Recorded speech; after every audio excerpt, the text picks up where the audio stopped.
안녕하세요. 채널 창의한입니다. 벌써 네 번째 출애굽 여정에 대해서 다루는 시간이 다가왔네요. 지난 출애굽기 출애굽 여정 3편에서는 그 에담과 비하히롯에 대해서 집중적으로 살펴보았습니다.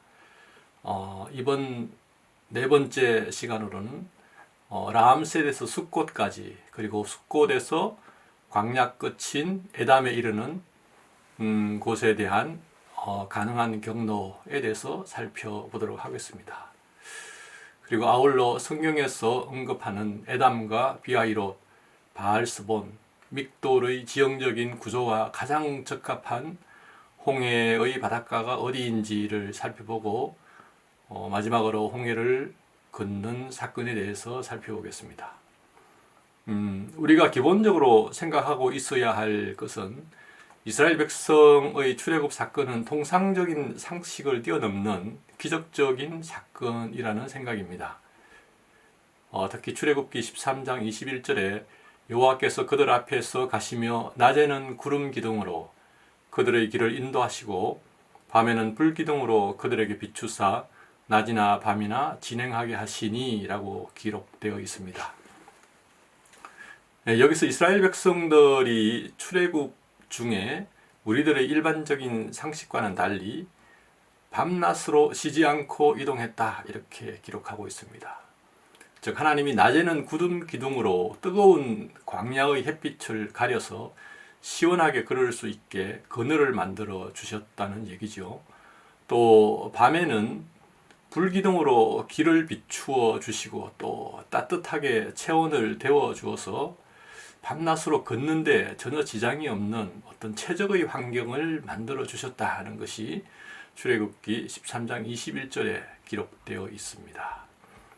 또 시편 105편 37절에서는 마침내 그들을 인도하여 언금을 가지고 나오게 하시니 그의 지파 중에 비틀거리는 자가 하나도 없도다, 이렇게 기록하고 있습니다.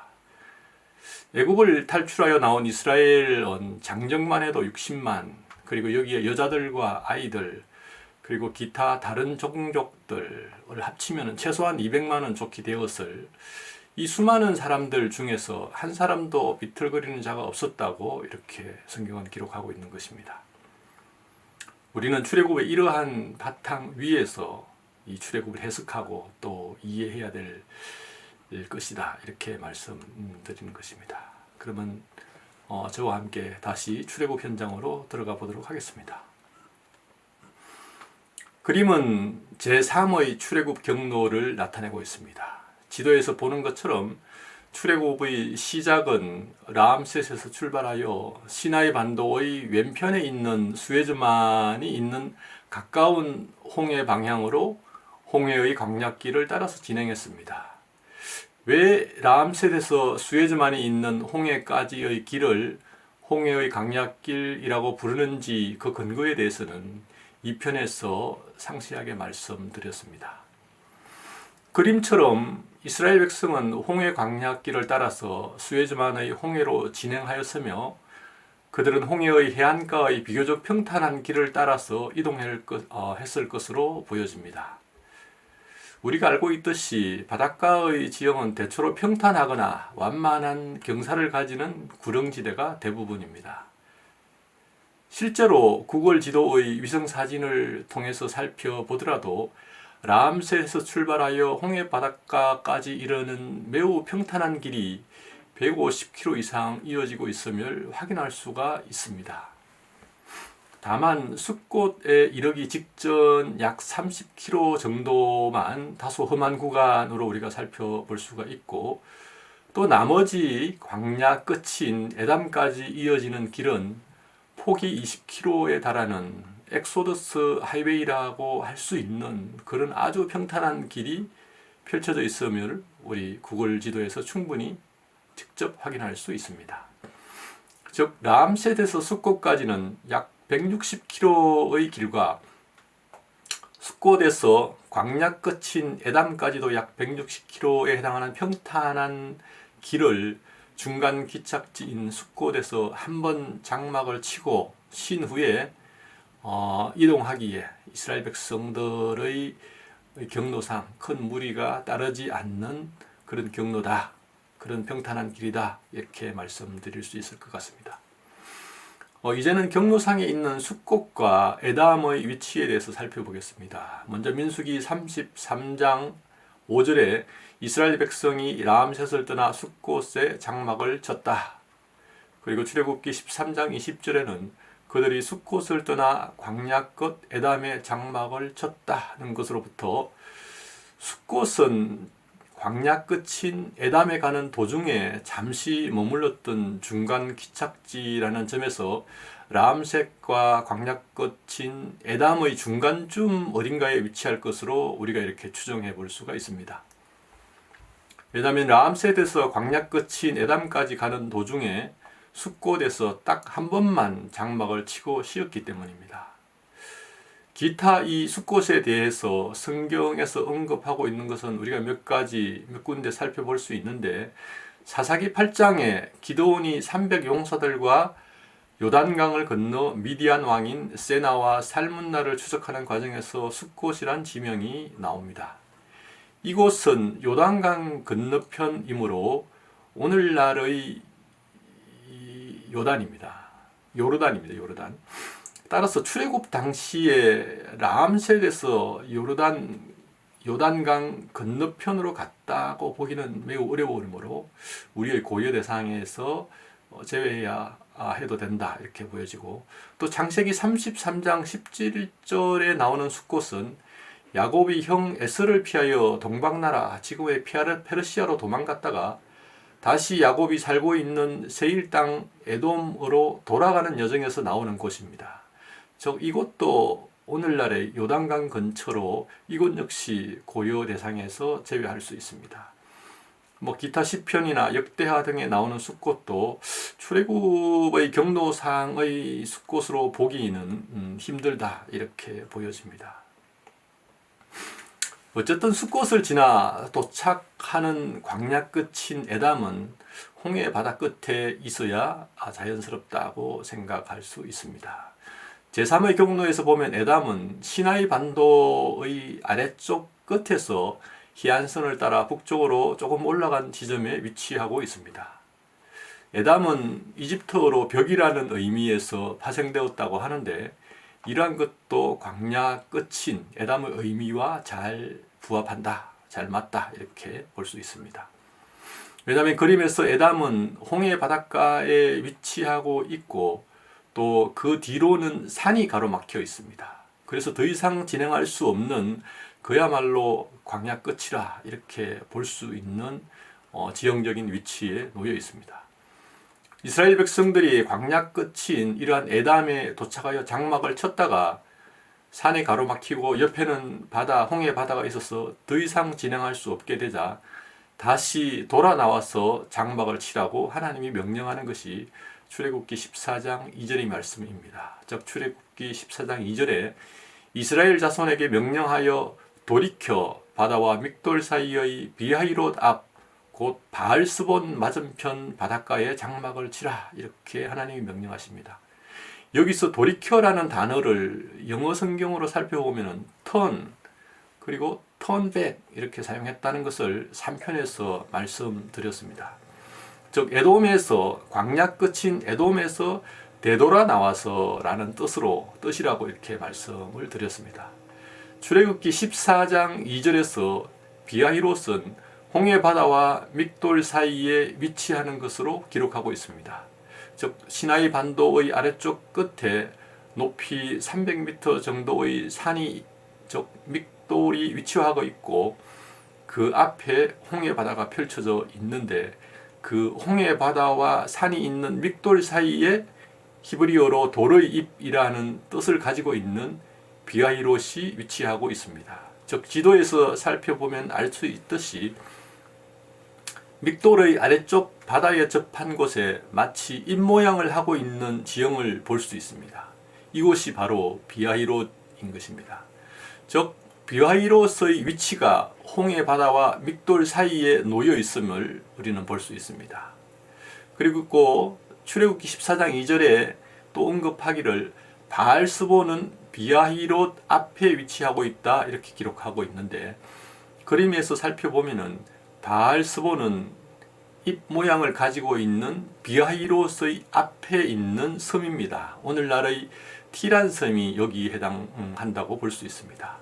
그리고 계속 이어지는 출애굽기 14장 2절에 최종적으로 바알스본 맞은편 바닷가에 장막을 치라 이렇게 하나님이 명령하시는 걸로 기록되어 있는데, 그곳이 지도에서 표시한 바와 같이 바알스본에서 바다 건너 맞은편에 있는 이스라엘 수경지가 바로 그 바닷가 수경지가 되는 것입니다. 이처럼 시나이 반도의 아래쪽 홍해 바닷가의 지형이 출애굽기 14장 2절에서 언급하고 있는 그 모습과 그 성경에서 언급하고 있는 그 서술들과 완전히 일치하는 것을 우리가 볼 수 있습니다. 광야 끝인 에담은 이처럼 홍해바다를 건너기 직전의 어떤 긴박한 상황을 잘 설명할 수 있는 지형적인 위치에 있다. 그리고 이를 가장 잘 나타낼 수 있는 지형이 시나이 반도의 아래쪽 바닷가이다. 이렇게 말씀드릴 수가 있을 것 같습니다. 여기서 하나님은 바로의 마음을 움직여서 애국 군대로 하여금 이스라엘을 쫓아오게 하였는데, 그 이유는 홍해 사건으로 인해서 여호와가 여호와인 줄 알게 하고 또 하나님이 이로 말미암아 영광을 받으시기 위해서라고 출애굽기 14장 4절에 기록하고 있습니다.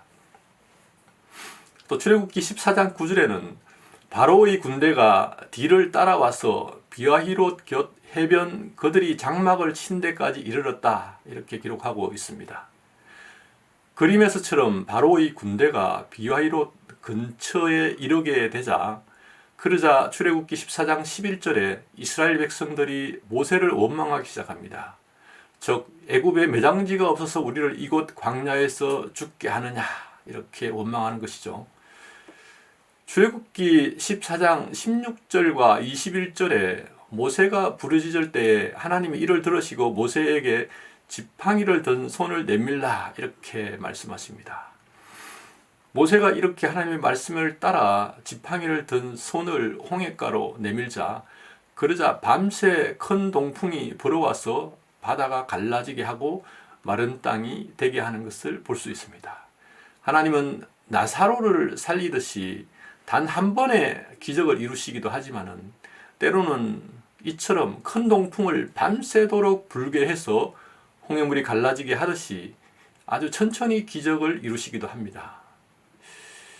이와 비슷한 예가 아말렉과의 전쟁에서 모세가 전쟁 내내 팔을 들고 있었던 것처럼, 아마도 모세는 이 홍해 바닷가에서도 밤새도록 지팡이를 들고 홍해를 가리키고 있었던 것으로 생각해 볼 수 있습니다.